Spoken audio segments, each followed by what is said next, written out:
Buenos días.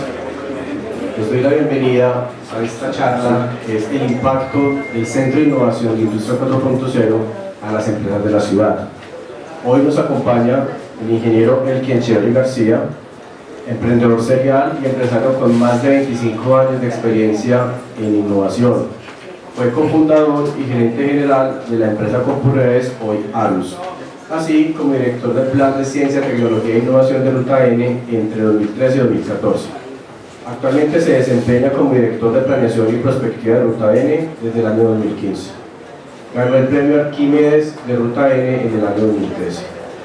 Se considera a sí mismo como un empresario, un geek, un emprendedor serial, un compañero de equipo, un mal filósofo, un científico de causas perdidas. Apasionado por pensar rápido y vivir despacio. Doy paso al señor rector de la universidad para dar la bienvenida a nuestro conferencista. Muy buenos días a todos ustedes. Muchas gracias por concurrir a un evento de esta calidad científica y que enmarca la estrategia de la universidad en fortalecer las competencias en la industria 4.0. Muchas gracias, ingeniero Elkin Cherry, por su presencia, por los aportes de los cuales vamos a disfrutar y que esperamos que a todos ustedes les sea de mucho beneficio. La universidad ha trazado como una estrategia la actualización, la profundización, el empoderamiento de la industria 4.0, particularmente ahora que Colombia y el Foro Económico Mundial firmaron un convenio en virtud del cual Medellín es uno de los pocos centros de industria 4.0 en el mundo.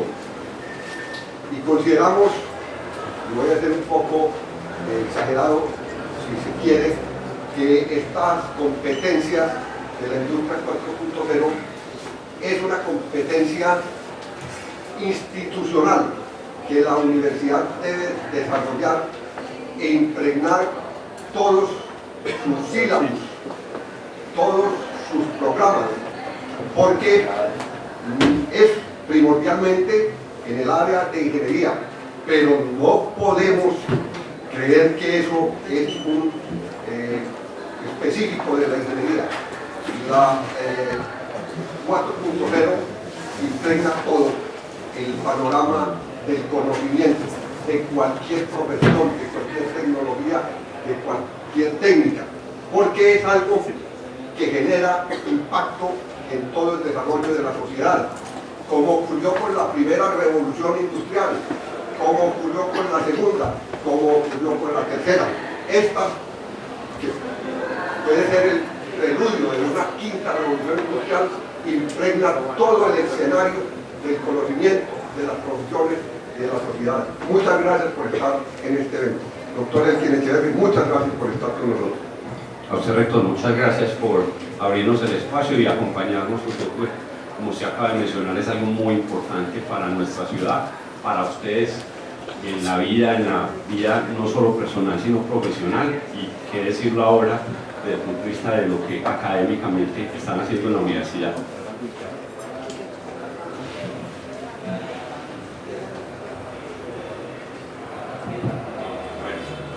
Buenos días.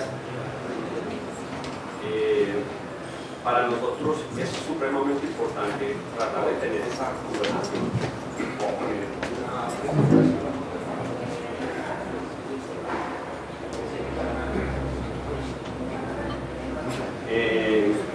Para nosotros es supremamente interesante tener esta conversación. Vamos a tener una presentación de referencia para que la utilicemos, pero a mí me gustaría que pudiéramos ser muy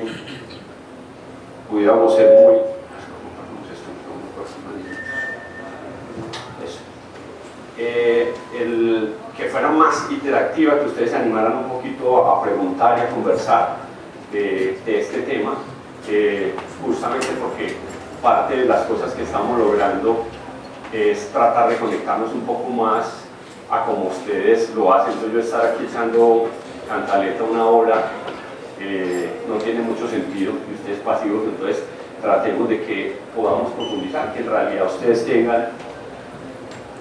¿Listo? Muchas gracias. Bueno, les propongo esta de primero, miren esa gráfica, año 0, y veamos cómo cada siglo va cambiando la población total del mundo.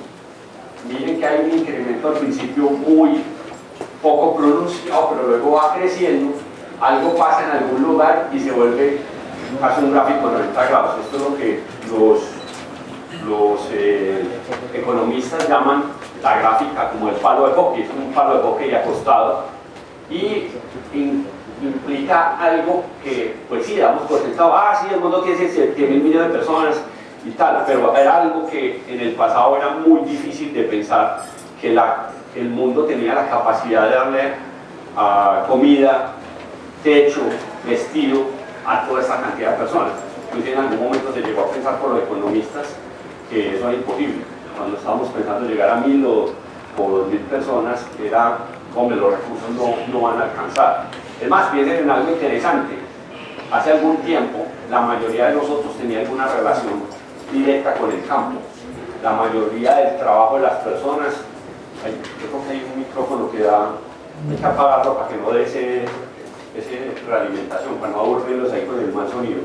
Entonces, en ese proceso, la mayoría de las personas nuestras tenían algún contacto con el campo, porque no hace mucho tiempo la mayoría de las personas no solo era rural, sino que se dedicaba a una actividad que tendría que ver con cultivar o la ganadería. Piensen ustedes, por ejemplo, mi papá todavía trabaja muchas cosas en el campo y le gusta. Y qué decir de los abuelos. Mis abuelos todos eran campesinos que trabajaron en el campo. Solo en el 50, más o menos 50, 60, fue que el mundo empezó a cambiar, a tener más gente urbana y menos rural. Pero hasta antes la mayoría de la gente era rural. Y de alguna manera todos teníamos algún contacto con el campo, con los animales. Hoy se ha hecho muy famoso un video viral en que un niño como de 3 o 4 años le preguntan, ¿de dónde sale la leche? Del refrigerador. La leche del refrigerador. Pues un niño de hoy, ¿qué contacto natural tiene con una granja, con una vaca? Puede que le haya mostrado una cartilla, nos diga está la vaca y la vaca se mueve, pero no necesariamente le ha conectado que esa vaca es la que produce la leche que él se toma todos los días. Es un signo, digamos, de nuestros tiempos, de cómo hoy se calcula que toda la parte agrícola del mundo solo representa el 3% de la economía. Y solo un 1% de las personas en realidad están metidas en el campo. O sea, miren lo que significa. Pasamos exponencialmente a tener 7.000 millones de personas, pero generar solo el alimento, gracias. Generar solo el alimento puede significar que solo 2 o 3% de las personas trabajan en el campo. Miren el nivel de innovación y progreso que hemos generado para lograr ese cambio y tener la capacidad de tener estas personas. O sea, lo importante es pensar que el mundo sí avanza y avanza a una velocidad muy grande. Les voy a poner una pregunta. Hoy la expectativa de vida, o sea, lo que uno espera como persona en Colombia llegar a vivir naturalmente es 79 años para las mujeres y 75 para los hombres. Acá las mujeres viven más en Colombia, 4 años en promedio, 79 y 75. Ahora, ubíquense en un país en 1900, solo 1900, casi 100 añitos atrás. ¿Cuánto creen que un colombiano de ese momento esperaba vivir? ¿Cuál es la esperanza de vida de un colombiano en 1900? No, en años. ¿Cuántos años? 40 años. 50 hoy por allá. ¿Quién más? 90. 100. 60. Pues lamento comunicarles que la esperanza de vida de un colombiano en 1900 era 29 años. 29 años. O sea que las cosas sí avanzan y sí mejoran, inclusive en nuestro país. ¿Qué significa eso? Piensen ustedes como joven. Si usted fuera joven, yo hoy la edad que tiene, y estuviera en 1900. Si usted le dice, vámonos para la guerra, yo me voy a morir como a los 29, vámonos para la guerra. Si usted un joven de hoy le dice, vámonos para la guerra, y dice, no, espérate, vení, pensemos un momentico, porque es que pues yo puedo ir hasta los 75, ¿cómo así que me van a mandar por una guerra? Entonces, las sociedades van cambiando también su mentalidad, afortunadamente, alrededor de las cosas que van variando. Entonces, esta primera gráfica es un punto importante porque nos muestra cómo evolucionan las cosas y que a veces ocurren inclusive cosas dramáticas. Sigamos en ese punto de participación. ¿Qué pasó por allá alrededor de 1800? Que hizo que dramáticamente la curva empezara a cambiar. Ciencia. ¿La qué? La revolución industrial. La revolución industrial, es correcto. O sea, la primera revolución industrial. Ahora, una advertencia aquí de lo que vamos a mirar. Estos son etiquetas. Cuando los economistas, los políticos, los historiadores empiezan a hablar, dicen, no, yo creo que empezó 10 años antes, dicen, no sé qué. No importa mucho. Así haya una pequeña diferencia en eso, sí está claro que en ese rango de tiempo pasaron cosas muy importantes. Entonces, la mayoría consideran que entre 1780 y 1820 hubo un cambio significativo en la humanidad que hoy mirándolo para atrás uno dice, pues claro, hay algo que tuvo que pasar. En esto también pasa algo importante y es más fácil ponerse de acuerdo entre todos qué pasó hace 200 años. Entonces uno va a preguntar qué pasó la semana pasada o hace 10 años, es más difícil que todos. Todavía tenemos hechos muy calientes, que es muy difícil. Entonces en la medida que vamos avanzando en el tiempo es más difícil ponerse de acuerdo, pero más o menos esos rangos y lo que va pasando sí está claro. Desde 1800, 1780, 1820 tenemos la revolución industrial. ¿Qué dispara la revolución industrial? Que creamos una máquina que se llama la máquina a vapor, que da origen a esa revolución industrial. ¿Qué era la importancia de esa máquina? Por primera vez el hombre, la humanidad, tenía forma de que una máquina lo reemplazara en trabajos físicos, algo que hasta ese momento solo seres vivos podían hacer. Lo hacías tú o tenías unos caballos, unos bueyes, alguien que hiciera ese trabajo físico. De hecho, hoy en ingeniería, los que trabajan en ingeniería, todavía uno utiliza una medida que se llama caballo de fuerza. Entonces uno va a comprar el carro y el vendedor le dice, es que ese motor tiene tantos caballos de fuerza. Si un motor tiene 100 caballos de fuerza es porque una carga que para moverse necesitaría 100 caballos jalando esa carga, eso es lo que tiene capacidad de potencia ese motor, eso es lo que puede generar. Entonces, hasta ese momento, o utilizamos caballos, utilizamos bueyes por nuestro propio esfuerzo físico, pero se presentó una máquina que nos permitió dar crecimiento a esa primera revolución industrial. Ahora conversando, dijimos que hay que homologar también algo, y es, hoy la cuarta revolución industrial habla de todo el cambio en la economía, pero al principio se habla solo del proceso industrial. Entonces, cuando usted quiere hablar de cómo ha cambiado la sociedad, la economía, todas las áreas del saber, habla de la cuarta revolución industrial. Cuando usted quiere hablar hoy solo de la industria, de la fabricación, entonces habla de la industria 4.0. O sea, la industria 4.0 hace parte de la cuarta revolución industrial. Pero cuando hablo de la cuarta revolución industrial, estoy hablando de muchas más cosas que la industria 4.0. Es como un juego de palabras, pero es bueno homologar ahí para que sepamos. Si yo soy una compañía que fabrica, entonces digo, voy a acomodar mis procesos de fabricación a que sea industria 4.0. Pero aquí estamos hablando de eso y mucho más. Es toda la economía, cómo cambia alrededor de todas las tecnologías que hay en la cuarta revolución industrial. Entonces, ese proceso de la cuarta revolución industrial lo podemos resumir. Voy a tratar de hacer el camino para resumirles cómo llegamos a esa cuarta, qué significa a partir de ese proceso. Entonces, la primera es la creación de la máquina a vapor, la posibilidad de, por primera vez, las fábricas poder utilizar esa potencia motriz. La mayoría fueron textiles en ese momento.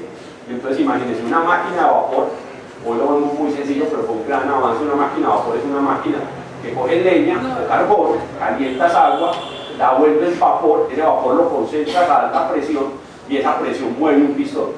Y ese pistón permite volver ese movimiento circular, entonces tienes un motor. Mírenlo por un lado, o sea, echo leña por un lado y por el otro lado sale algo gigante. Y ese giro tiene potencia, es capaz de mover un caballo de fuerza o 2 o 50 o 100. Entonces ese movimiento se pone, la máquina a vapor se pone, digamos que esta es una fábrica textil de esa época, se pone una máquina de vapor acá, ese movimiento circular se va llevando por correas, por bandas, por engranajes y llega a cada punto donde se quiere hacer. Si por ejemplo es una máquina, una fábrica textil y ustedes son cada uno de los operadores, tendrían al frente como una máquina de coser, como la que tiene la abuelita o uno en la casa. pero no piensen que tiene motor eléctrico, sino desde arriba vendría una banda para mover su maquinita y aquí tendría otra banda para mover esta, y por arriba iría un eje que está pegado a la máquina central. Así eran las primeras fábricas de la revolución, un solo motor y se va llegando por correas y engranajes y va llegando donde está cada uno de los operadores. Las redes, las revoluciones industriales tienen un elemento que las define, que significa el cambio, la innovación, el paradigma de ese momento, y una red que permite distribuir ese conocimiento. Entonces, si usted tiene una máquina a vapor, no solo podía automatizar una fábrica, un ferrocarril, los ferrocarriles a carbón, a vapor, y podía hacer barcos a vapor, un motor adentro, ya no necesitaba las velas o remos, sino que ese motor movía la embarcación. Entonces, la primera revolución industrial significa también que aplicando eso hay una red en la que la gente se puede mover y llevar ese conocimiento a ciertos lugares donde el ferrocarril llegaba, donde el barco de vapor llegaba. Entonces ahí era algo así como donde llegaba el progreso era donde llegaba el ferrocarril. Todas las localidades peleaban porque el ferrocarril pasara por su lado. Eso no lo vimos muy conscientemente en Colombia. La mayoría de nosotros no tiene contexto, pero los antepasados sí. Cuando se desarrolló el ferrocarril de Antioquia, la red de ferrocarril estuvo en su apogeo. Tuvo una importancia muy grande en que, en especial, esta región se desarrollara, porque siempre hemos sido una región de muy difícil acceso por las montañas. Entonces, tengan pendiente esto. Para que se crearan las fábricas textiles que hubo en esta región, llegaban por el río Magdalena, a Puerto del Río, y al humo de mola, los arrieros, el famoso micología de los arrieros, las traían hasta ese territorio. Obviamente llegaban destruidas y fue otro proceso casual interesante, y es que había gente acá que era capaz de reparar esas máquinas y volverlas a poner a funcionar. Entonces eso crea la primera escuela de arte oficio y parte de la ingeniería y la capacidad que hoy existe, en parte se generó alrededor de eso. Venía de otros lugares que más atrás, en el origen nuestro como región, las minas de oro hacen que cuando no son de aluvión haya que traer quien rompa la montaña. Entonces vinieron muchos ingenieros europeos a enseñar esas máquinas cómo se hacían. De hecho, muchos apellidos hoy que son comunes en nuestra día a día, en realidad son de se puede rastrear algún ingeniero que se trajo para la parte de oro. Y eso hizo que mucha gente aprendiera esas máquinas, cómo funcionaba, hacer el mantenimiento, luego a construirlas. Es como se conecta, digamos. Entonces, ahí el ferrocarril tuvo una importancia muy grande cuando por fin hicimos el túnel de la quiebra y se pudo conectar ferrocarril desde Puerto del Río hasta el centro. Eso cambió esta región también, como conectándolo pues con lo que pasó en las regiones con esta que ha sido, en ese caso, en un tiempo posterior. ¿Cuándo se produce la segunda revolución industrial? 100 años después, entre 1880 y 1920. ¿Qué significa? ¿Cuál es el elemento que hace el cambio? Hay varios, pero digamos que dos son muy importantes. El motor de combustión interna, que es el petróleo, es donde aparecen los primeros yacimientos de petróleo, donde casi que alguien se resbala y empieza a salir petróleo en alguna parte, y eso es oro negro en ese momento para muchas partes en el mundo. Y dos, el motor eléctrico. En esos 100 años se desarrolla toda la teoría electromagnética, es toda la parte de la teoría de la electricidad y el magnetismo, y tenemos el motor y el generador eléctrico. Una anécdota, los primeros carros, es el tiempo del automóvil, los primeros carros se construyeron con motores eléctricos, y es una lástima que nos hubiéramos pasado por lo que significa en términos de contaminación al carro de combustibles fósiles, pero tenían el mismo problema aumentado 100 veces que tenemos hoy, y era que eran pesadas, tenían poca autonomía, el carro no tenía mucha autonomía para dónde ir, había que buscar dónde cargarlo. Entonces cuando vino el petróleo era súper fácil el petróleo volverlo rápido a una refinería de combustible, con un tanque de gasolina tenías una autonomía de 300, 400 kilómetros, la industria se pasó para el motor de combustión interna. Era el paso lógico, desafortunadamente nos llevó a lo que tenemos hoy, que no queremos, y es lo que en contaminación, en cambio climático, en enfermedades para las personas está generando, y por eso ahora sí tenemos que volver, y en especial Medellín la tenemos que volver una ciudad. Hoy hay una buena noticia, hoy la capital de Latinoamérica en vehículos eléctricos es Medellín. Hoy Medellín tiene per cápita la mayoría de vehículos eléctricos de cualquier capital de Latinoamérica. Y si eso le suma que el sistema de transporte masivo es el único que es eléctrico, pues la capital eléctrica sigue en Medellín. pero eso no nos sirve de ningún consuelo, porque aún así, o sea, piensen si Medellín no hubiéramos hecho lo que hemos hecho, ¿cómo estaría el aire hoy en Medellín? Entonces, es por un lado bueno que lo hayamos hecho, pero por otro lado ustedes jóvenes ustedes tienen que liderar que en realidad Medellín se vuelva totalmente eléctrica, que ojalá las motos se vuelvan bicicletas eléctricas, que ojalá el transporte siga creciendo el público eléctrico, que la mayoría afortunadamente la tendencia generacional es que ustedes ya no ven, como desafortunadamente lo vimos en nuestra generación, el carro como un elemento de estatus. ¿Para qué? Entonces en realidad ustedes ya se desprenden del carro, no lo consideran algo. Entonces en la medida que cambien ustedes los patrones, le van a poder hacer una ciudad más vivible para ustedes, para sus hijos y su vivienda. Entonces ahí, cuando salimos de la línea segunda revolución industrial, el motor de combustión interna, el petróleo también abre una época de oro de la química, los plásticos, los fertilizantes, todo eso también sale del petróleo, del asfalto para hacer las redes de carreteras, en la parte eléctrica, y empieza algo muy interesante, y es, las primeras fábricas tenían que estar al lado de una caída de agua, se montaba una rueda de esas gigantes en madera y se producía electricidad con el generador. ¿Por qué fabricar todo estaba, se puso allá?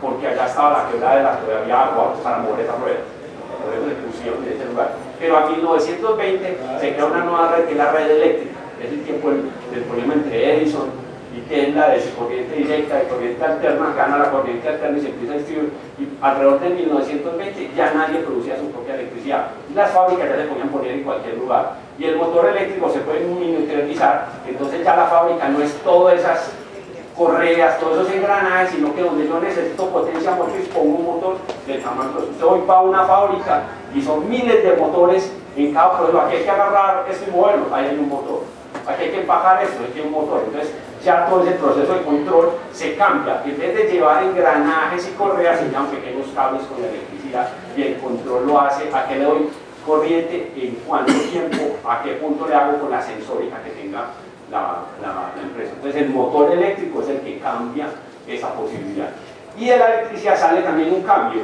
Marconi hace la primera transmisión inalámbrica, yo ya puedo mandar información a otro lugar. Entonces la primera revolución industrial es puedo mover átomos con el ferrocarril, con el barco. La segunda empiezo a hacer red de carreteras, hago automóviles, es también la fabricación en línea, es la fábrica de Ford con el famoso modelo T. En línea empezaban a salir Ford modelo T, inclusive la famosa frase de Ford diciendo pídame el carro del color que quiera, pero que sea negro, porque ni siquiera había espacio para otra pintura diferente para que el sistema de producción fuera muy efectivo. Entonces también arranca una nueva etapa que es la fabricación en serie como la conocemos hoy, pero que está también atada al motor eléctrico, por lo que se saca otra. Sin motores eléctricos y pues dar los cables tampoco podría ser la línea, podría tener fábricas textiles y telares como los que le mencioné al principio, pero ya automatizar casi cualquier producto sin motor eléctrico no era posible. Entonces es un nuevo nivel de industrialización, y el poder poner la electricidad en cualquier lado, que haya empresas generadoras y distribuidoras de energía, pues ya hace que, obvio, usted hace un negocio y no está pensando, ¿será que allá llega la electricidad? Pero tuvimos un tiempo que representa esa época en que los antepasados nos decían, en esa época nos decía, alguien decía, mire, ese pueblo está tan atrasado que ni la electricidad le ha llegado. O sea, un símbolo de saber si alguien estaba en el punto correcto era si la electricidad le había llegado. Entonces, la segunda revolución industrial tiene su elemento, el motor, ya de combustión interna o eléctrico, y también un elemento importante, y es la red, las redes que empiezan a llevar la electricidad, pero también a llevar la información. Es el tiempo del telégrafo, el WhatsApp del pasado era el telégrafo. Mira, usted no tiene ni idea de lo que le estoy diciendo, que uno quería mandar un mensaje urgente a alguien, y tenía que ir a una oficina de teléfono en cada pueblo y mandar un telegrama, y le cobraban por palabra. El WhatsApp es bajano porque es gratis, pero el telegrama le cobraban a uno por palabra. Entonces todo el mundo trataba de mandar a decir lo más pequeño posible para que no le cobraran. Entonces se parecían los WhatsApp de hoy, pero era porque le cobraban a uno. Entonces el telégrafo, el teléfono, también entonces empiezan a tener las redes telefónicas, las redes inalámbricas, las redes telegráficas, y por allá en 1920 está el televisor, que ya permite mandar imágenes a cualquier cosa. Todo eso son consecuencias de esa época. ¿Por qué muere en 1920 la segunda, inclusive algunos autores hablan de 1914? Porque empieza la Primera Guerra Mundial. Primera Guerra Mundial del 14 al 18. Entonces la humanidad, en vez de seguir progresando, se dedica a pelear. Nos dedicamos a pelear los unos con los otros, eso consume la economía, el desarrollo social del mundo del 14 al 18. Y casi que en términos históricos conectados del 39 al 45 en la Segunda Guerra Mundial. Casi como consecuencia de no haber cerrado bien la primera, aparece la segunda. Y ya todos tenemos muchas ideas, hemos visto reportes o libros de lo que significa la Segunda Guerra Mundial. Pero las guerras tienen un lado positivo, no todo es malo, y es que generan avances importantes. Entonces hay un hijo de la guerra que hoy está inmerso en todo lo que hacen ustedes. ¿Quién cree que da origen a la tercera revolución industrial como hijo de esa Segunda Guerra Mundial? ¿Pero qué elemento? Están cerca con Alan Turing, pero el computador. O sea, en realidad Alan Turing es un pionero del computador. En Netflix se puede ver la película, es muy entretenida, no es un ladrillo, es buena para ver el código Enigma. Ahí hablan algo de lo que hizo Alan Turing. Alan Turing hizo mucho más que eso, pero es bien interesante la película. Y se muestra que para poder descifrar los códigos de los alemanes de la máquina Enigma, eran claves que se cambiaban día a día. Entonces solo con un computador se podía procesar a la velocidad del mismo día y decodificar la clave con el trabajo que ya había mucho previo. Ese primer computador lo llaman la bomba. En la película se aparece la bomba. La bomba es el primer computador, solo que es un computador que el propósito específico, solo descifrar criptografía, romper la criptografía en un código, sacar un texto plano que salía al otro. Y eso en realidad es el elemento principal por lo que se gana la guerra. Lo que pasa es que si usted estudia los libros de historia, nunca aparecía, porque era tan importante que los aliados en Estados Unidos, Inglaterra, Rusia, nunca desclasificaban esa información. Eso lo vino a conocer en los años 70, 75. Entonces, los primeros libros de historia sobre la Segunda Guerra Mundial, ninguno sabía lo que había pasado con la decodificación, porque no había esa información disponible. Cuando se reescribe la historia a partir de eso, se da uno cuenta que si no hubiera sido por esa máquina, no hubieran ganado la guerra. Es un elemento más claro, que sí, que Rommel, que me pasó allí, que Howard, que en realidad todo eso es cierto, pero en realidad en el fondo estratégico, si no hubiera sido por esa máquina, no se hubiera podido ganar la guerra, y menos en ese tiempo que pasó. Entonces, ya volviendo sobre el tema de esa revolución industrial, el computador. En 1950, a partir de esos desarrollos, ya en el tiempo de paz, aparecen los primeros computadores, el ENIAC, el UNIVAC, ya una simulación que en ese entonces los militares siguen pagando, entregando mucho dinero, se tiene que hacer. ¿Por qué? Porque entonces entramos en la Guerra Fría. Hay dos potencias que eran amigos para vencer a los alemanes y al eje, a los japoneses y a los italianos, porque no son muy amigos. Apenas terminan la guerra, polarizan el mundo, es la Guerra Fría, y todos dos tienen potencia nuclear, todos dos pueden lanzar bombas, y empieza la carrera espacial por tener cohetes para poder lanzar al otro una bomba a control remoto. Entonces los computadores son súper importantes porque permiten calcular las bombas, las explosiones, toda la física del asunto, pero también las trayectorias de los cohetes. Entonces la parte militar le sigue metiendo mucho dinero a desarrollar los computadores. Y eso hace que hoy tengamos los computadores, porque eso aceleró en ese momento ese proceso. O sea, exija la guerra, pero luego la Guerra Fría genera eso. Y la Guerra Fría desarrolla otro elemento clave de esa tercera revolución industrial. El hecho de esa Guerra Fría hace que Estados Unidos diga, bueno, si yo tengo todos estos centros de cómputo en una ciudad y los rusos averiguan y me tiran un misil y me destruyen todo eso, ya que jodido. Entonces dice, necesito hacer algo que me permita tener centros de cómputo regados por todo el país, pero interconectados. Y que si le pegan a uno, ese se elimina, por los demás siguen trabajando como si nada hubiera pasado. Pues eso se llama hoy Internet. O sea, Internet nace como eso, como yo pego los computadores y comuniquen entre ellos en tiempo real o si me destruyen. Y eso termina siendo en el 69. En el 69 Internet ya existía, la verdad. ¿Cuántos nodos tenía Internet en el 69? Hoy tiene, no sé, 3.000 millones, 5.000 millones de personas que entran a Internet, sea por el móvil, sea por su computador, sea por sensores que están pegados, toda la que quiera, 3.000 millones, no sé cuántos son en este momento. ¿Cuántos tenían en el 69? No se duerman, muchachos. 50. Había 4 nodos. 4. Había 4 universidades en la California, no sé qué, un IBM 360, un Digital PP, 4 nodos tenían en el 69. Es como increíble ya, y 79 pues no es 1100, estamos en el año 1100, estamos en el 69 nomás, yo ya estaba vivo, pues tenía 4 años. Entonces, el proceso de la tercera revolución industrial, de nuevo, un elemento lo cambia, el computador, un elemento lo difunde, la red de internet. Ya internet se vuelve, comercialmente se vuelve disponible en el 95. Empiezan los sitios web, todo lo que conocemos hoy como internet, y ya pues no les tengo que explicar lo que es internet hoy día. También hay un cambio importante, y es que con lo que habíamos aprendido de electricidad electrónica teníamos válvulas para hacer control electrónico. ¿A quiénes les tocó? Porque aquí mucha gente junto, también veo algunos de mi edad, yo por caballo les tocó mirar un televisor por detrás y ver un poco de tubos de vidrio con unos alambritos que se ponían incandescentes, los tubos de vacío. O nos levanten la cipena, hermano, también a los que nos tocó, o el radio.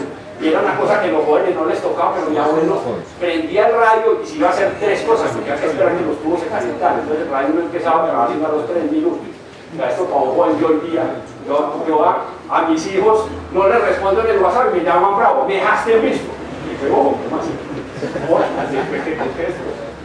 Entonces yo no me los imagino esperando 3 minutos a que el móvil se caliente para mandar un WhatsApp, pues, pero son cosas que nos tocó oír en su momento. Pero eso llevó en los 50 algo muy interesante, y es que los militares dijeron, bueno señores, ustedes científicos que son tanteros, pues no fue exactamente así para apuntarlo de alguna manera, en esta cabeza de este cohete no puede pesar sino tantos kilos, porque el resto de lo lleva la bomba y el combustible para mandar ese misil para poder que llegue a donde yo lo quiero mandar.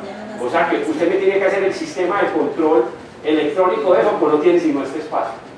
Entonces vieron, a punta de tubos eso no funciona. Entonces, la electrónica integrada del transistor de alguna manera surgió de esa presión. Entonces tuvimos que volver toda la electrónica que era con tubos a electrónica fría integrada. Entonces la aparición del transistor y todos los chips integrados que vinieron a partir de ahí. En la primera compañía es un ingeniero que se llama Shockley, que fue uno de los que desarrolló, uno de los primeros, son los predecesores de Intel, por ejemplo, fue uno de los de Intel. Están en esa etapa. Entonces, toda la mitología de Silicon Valley parte de Fairchild Semiconductors, de este ingeniero, y de la presión de los militares. Tengo todos los millones de dólares, pero inventé algo que entre en esa nariz de ese cuello, y no puede pesar más de tanto. Entonces, de nuevo, desafortunadamente, todo ese periodo terrible de la tensión que vivió el mundo, porque como vivimos la Guerra Fría, diciendo, estos manes son unos locos, y alguien va a tirar una bomba y nos van a destruir a todos. Hoy se ve muy fácil, pero en ese momento la sociedad se transformó mucho por pasar años en que teníamos la capacidad como humanos porque era destruir la tierra, destruirnos como civilización, y estar pendiente de que uno de los dos se equivocara. Y hubo momentos de tensión en que pudiera haber pasado. La guerra, los misiles, la crisis con Cuba en el 62, por eso fue uno de los momentos en que eso pudo haber pasado. Afortunadamente no pasó y muestra que la humanidad también es capaz de aprender en el proceso. Entonces, tercera revolución industrial, el computador e internet, para que no vamos perdiendo el hilo de las cosas. ¿Quién se le ocurre pensar cuándo empezó la cuarta? Porque entonces la tercera, ¿cuándo arrancó? 50, 55 con el computador, en los 70 con internet. Entonces póngale que está ahí entre los 50 y los 70. ¿Cuándo arranca la cuarta revolución industrial y por qué? Pues no se vale fastidiar, no miren otra cosa distinta.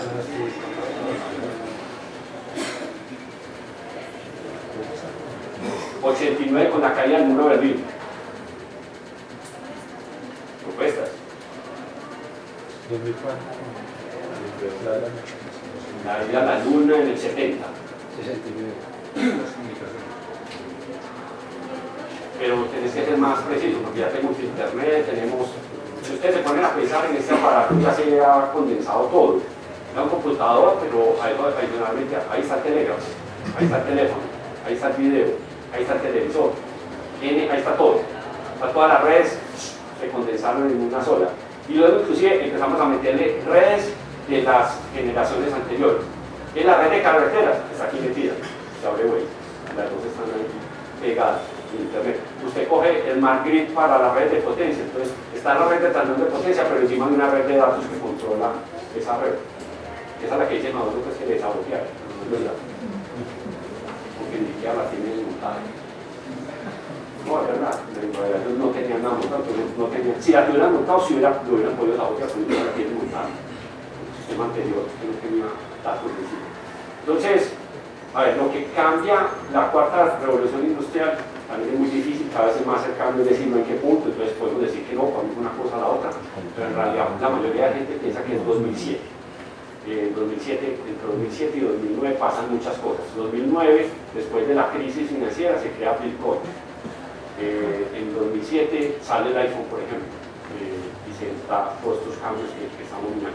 Pero el elemento central de la cuarta revolución industrial se llama los datos. El combustible de la cuarta revolución es un paso que dio la humanidad y que yo sé que para la mayoría de nosotros no es fácil de entender, pero lo voy a tratar de explicar rápido.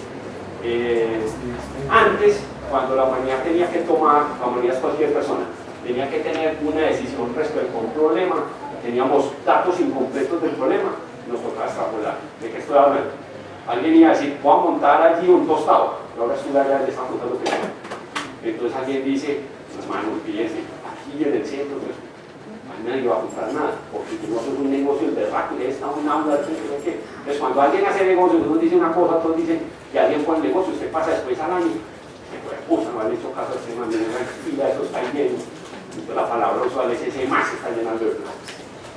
Entonces, eso es alguien que no tenía, que no le va a preguntar a todos los habitantes de Medellín, no hizo un censo por todas las cuadras, no le preguntó a todos los estudiantes de una aula, sino que tenía una pequeña cantidad, extrapoló y le pegó algo. Entonces uno dice, ese man es bueno para los negocios.